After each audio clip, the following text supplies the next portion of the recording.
Your toughest work is defining what your work is. He put it in broad terms. This is very specifically what he's talking about. What is the work embedded in that, and getting very clear about that. And I guarantee you, if you sat down and take at least a few of the things off your list and make these decisions, what's the project? Write it down.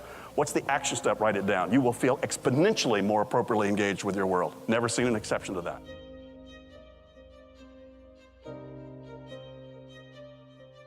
You come to Hollywood and you're chasing this dream, you want to be an actor, you know?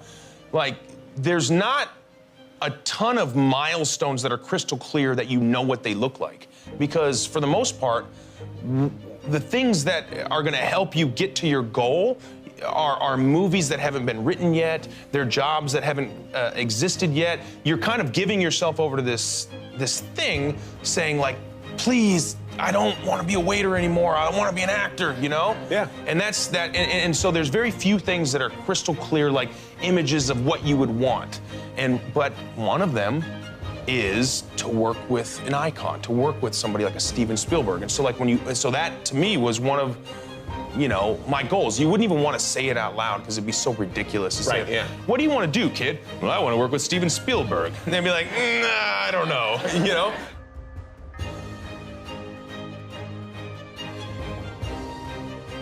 Just go with your gut, you know. There's a reason why you think the way you do and want to do the things you do, and you just can't let anybody tell you don't do it. But especially you.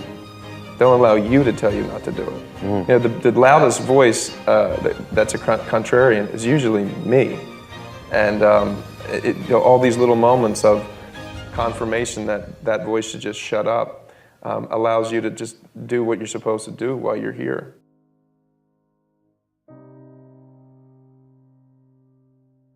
Ask yourself, what if no one ever bought any of my work? What if I'm never going to sell a book or publish a book or a short story? Are you going to continue to write? And if the answer is yes, because I have to, then yeah, then you are a writer. And whether you'll sell or not, I can't know. But if there are stories in you that have to get out, you want to put them down on the paper, whether you ever get the affirmation of a contract or a book in your hand or being on the bestseller list, if you still have to tell your stories, then you're a writer. If you can give it up, then it probably would be an act of sanity to learn accounting or something like that.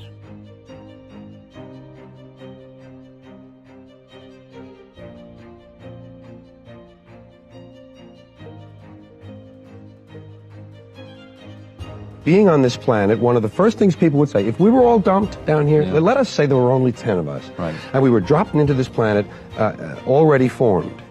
One of the first things we would say, after a moment or two, would be, is everybody okay? Let's get something to eat. And that should be the first thing any society says. Is everybody okay? Let's get something to eat. And we don't, because we have this private property thing. Property rights over people's rights. And I just think that competition got the upper hand over cooperation. This species was successful. Because as part of the American experience? No, as part of the human species. The verge of failure that we're on is because two wonderful qualities that made us a successful species, cooperation and competition, are way out of balance now. Competition is everything. Cooperation happens after a flood. Happens for a few days, everybody goes back to where they were before. Happened after hurricane. And we need to get that balance back. If we can get that balance back, there's hope.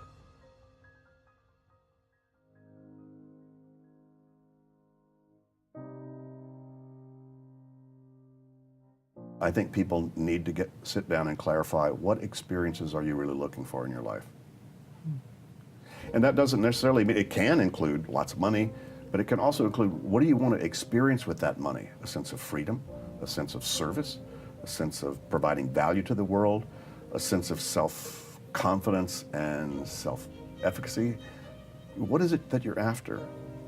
So there's, you know, in my own, explorations in the whole personal growth and self-awareness, game for years, I've been involved in that pretty seriously. There's an exercise that say, well, what do you want? I want a red Porsche. Great. What experience do you think that's going to give you? Freedom and a sense of fun, whatever. And then the people get the red Porsche and they're worried about somebody going to dent it, and they can't afford the payments on it. They didn't really get the experience they were looking for. What happened? They got the symbol, but they didn't get the inner experience. But if you want the experience of freedom and fun, you can have that this afternoon. Doesn't mean you shouldn't have the red Porsche, but it just means that if you start to focus on the inner experience, what would climbing the corporate ladder give you as an inner experience? Why do you want that? What's important to you about that? And it could be I want to provide, for my family, for after I'm gone. So there's a sense of building wealth or building net worth or building assets, for the people around you that matter to you. There's no right or wrong about any of your answers to this. But I think getting clear about whether you want to do that or whether you want to get there because you want to be able to impact a much larger segment of the world for doing good or taking it over, I don't know, or whatever you want. But I think that's the key, is being able to externalize and start to become objective about, well, what is it that you're after? And so just crafting your own ideal scene. Not only of the things you want, which is fine, don't stop that. Matter of fact, don't feel embarrassed that you want a red Porsche. So there's nothing wrong with any of that material stuff that you might want, but it's also true that it's a real good idea to just say, let me just lay that all out. And then use that as a map just to then guide you in terms of your intuitive decision making. I don't think you have to work at it that hard, but I think you do need to be conscious about it and validate it in some part of yourself.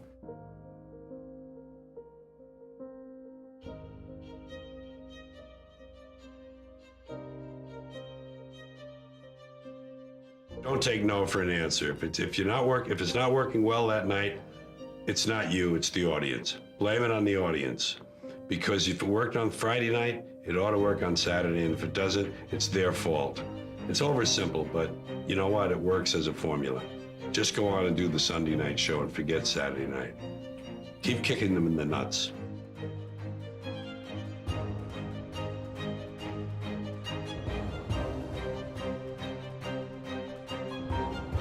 People have a hard time doing nothing.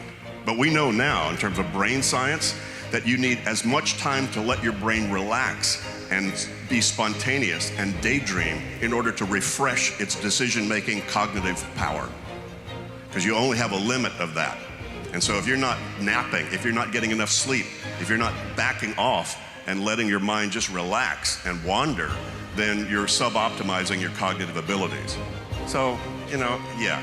Most people procrastinate, though, because they're afraid of stepping into something you don't feel like you can be successful at. So just the simple idea of deciding what's the very next action I need to take. Oftentimes, people's lists do not have next actions.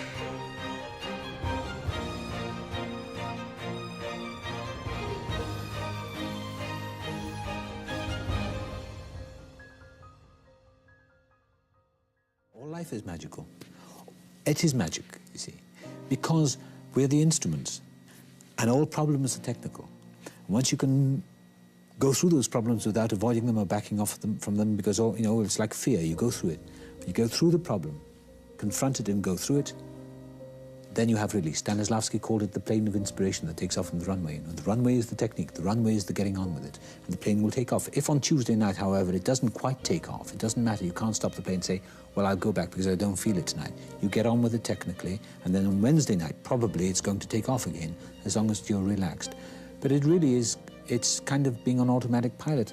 And I think it comes after experience. I think it comes, and I think I feel in the happy state of mind now that I have 15 years or 20 years of experience behind me.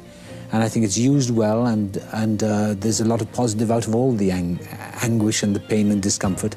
And there've been good times, there've been negative times. But Olivia said once, when he was directing Colin Blakely in June and the Peacock, and I was in June and the Peacock, and he said, you have to find the middle man. And Blakely said, what do you mean? He said, find the middle man, that ease of playing a character. And Blakely said, I only have until next week. And he said, you won't do it next week. It'll take you the rest of your life.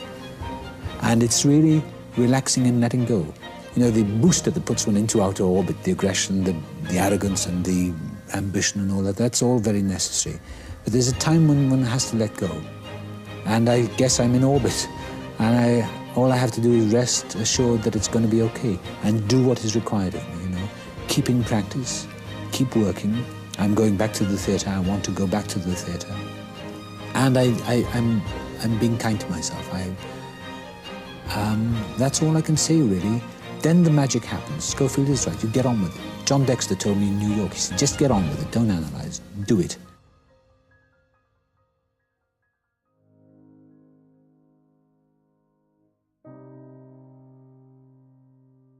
People talk about, oh, you need a vacation or something. I don't, a vacation from what? I love my life. I feel I'm healthy, thank God. And, you know, I have these incredible directors that are interested in working with me, and I'm going to jump at that.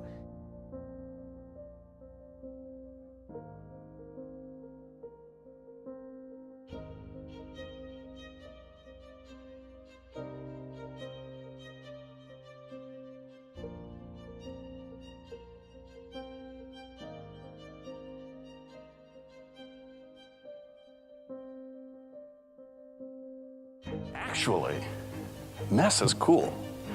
Actually, the most productive times I am is when I have the freedom to make a creative mess. You too.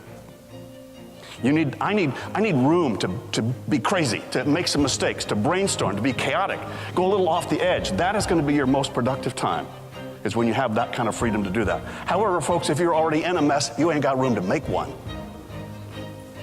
If your kitchen's a mess, you don't have time or the energy to have a creative dinner for your friends. If your desk and your office are a mess, you don't have room and space to be, crazy about some new project and spread out and have brainstorm with ideas. If your email is backed up on you with 1,000 unprocessed emails and you got 3,000 other things going on in your head, you have no space to take advantage of discretionary time that may show up in terms of being creative, in terms of your energy. The results of that, if you're trying to use your psyche to manage that mess and you never get out of it, is you get the results of two things that are the critical elements of self and organizational productivity. You'll lose perspective.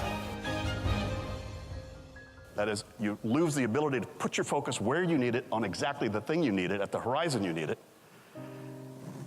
And or you may be experiencing the results of what happens when you lose control. That is, I now don't have stability and I don't have the freedom in my head to be able to put the appropriate attention and execute on it when I do. So those are the two key elements. Folks, you can't manage time. You don't mismanage 5 minutes and come up with 6. The only time that you think you need time management is when one or both of these two dynamics is suboptimal. Either things need to be more under control or more appropriately focused. If you map those two things together, what do you get? If you, on the bottom left here, where you got no control and no focus, ever been there? That's your basic victim experience. Driven by latest and loudest. For the most part, most of us are thrown there by our own overcommitments and creativity. We're just trying to come up for air. Now, if that part of you shows up that has high focus and perspective, but no control, now you're the mad scientist. Now you're the desperate artiste. Now you're the crazy maker with all kinds of crazy ideas and no constraints of what you're doing. You're nothing very well organized. Middle of the morning, you decide to go buy the new iPhone, but your IT department won't support it. On the other hand, you can get down in the weeds and say, oh, wait a minute, I need to get 10,000 things organized. I need to get all this cleaned up. And now you get into micromanagement. If you don't have appropriate focus, you can get down on those weeds and hung up in them like crazy. And you'll spend a lot of time, doing a lot of trying to get organized about things that may not be that important. Right? In the morning, your crazy maker said, get a new iPhone. In the afternoon, you spend 2 hours of what could be a strategic afternoon trying to set up the right ringtones. Here's what's true about all three of those, folks. You ain't ready for what's coming towards you. You will be suboptimal in terms of your ability to handle the surprises, and they're coming. Good, bad, or indifferent, they're coming, trust me. And you want to be optimally available for those things when they come to you.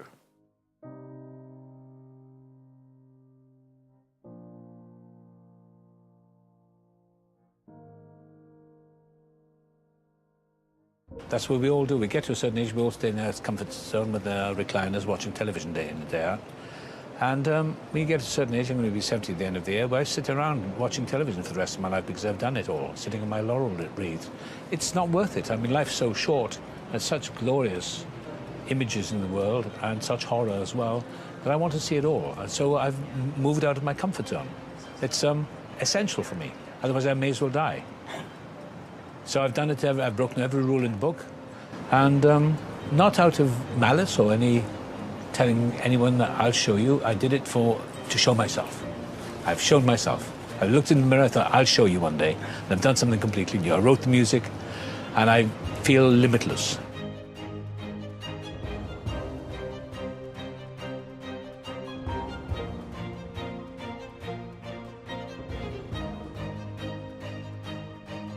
I woke up every morning excited.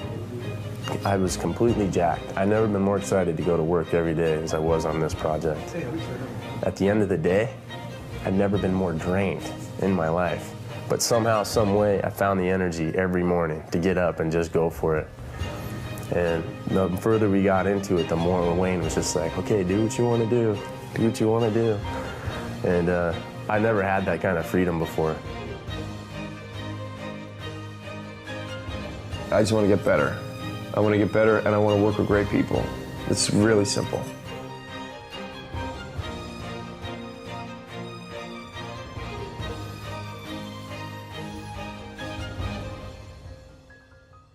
I don't want to be pushed. I think I push myself. So I have a pretty strong engine of wanting to grow. So.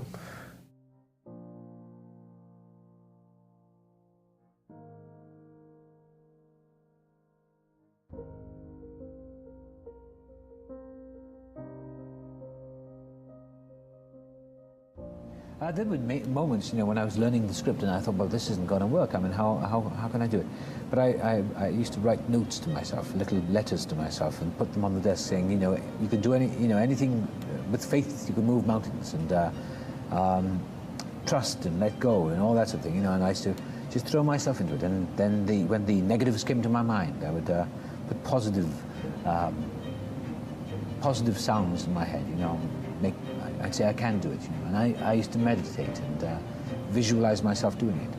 And I used to visualize myself on like a kind of, try and visualize myself doing those sort of fanning cards and spinning them, and gradually, surprising the power of mind, what happens, your muscles begin to respond. It's like anything really, if you're playing the piano or driving a car, it comes through relaxation.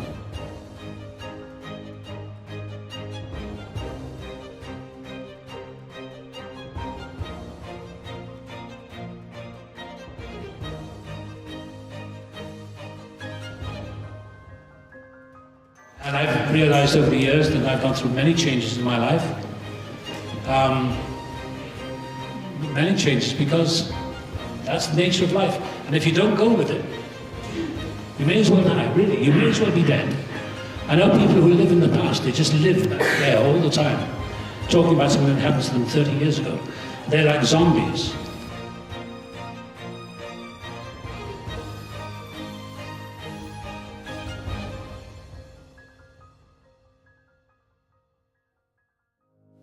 I suppose we compensate for our lives, for our lacks, if we choose to.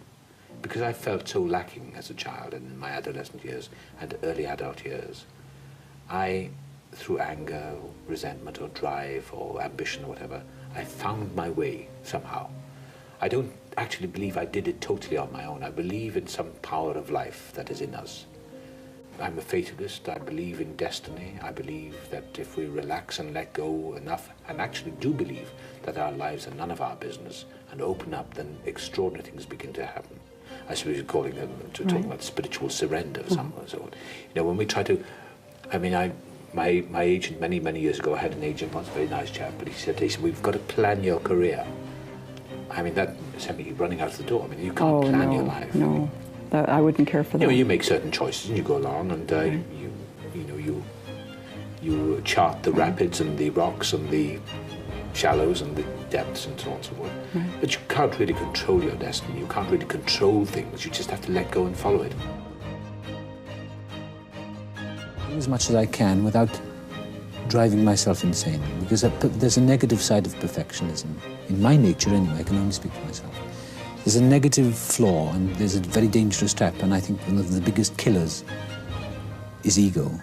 And when it's the negative side of perfectionism, when one starts playing God, and I mean literally, there is a killer, there is a lethal part of one's own ego. I don't know if I believe in anything. I'm a deity, but I believe whatever that thing is that we talk about for centuries. I think it's just within us.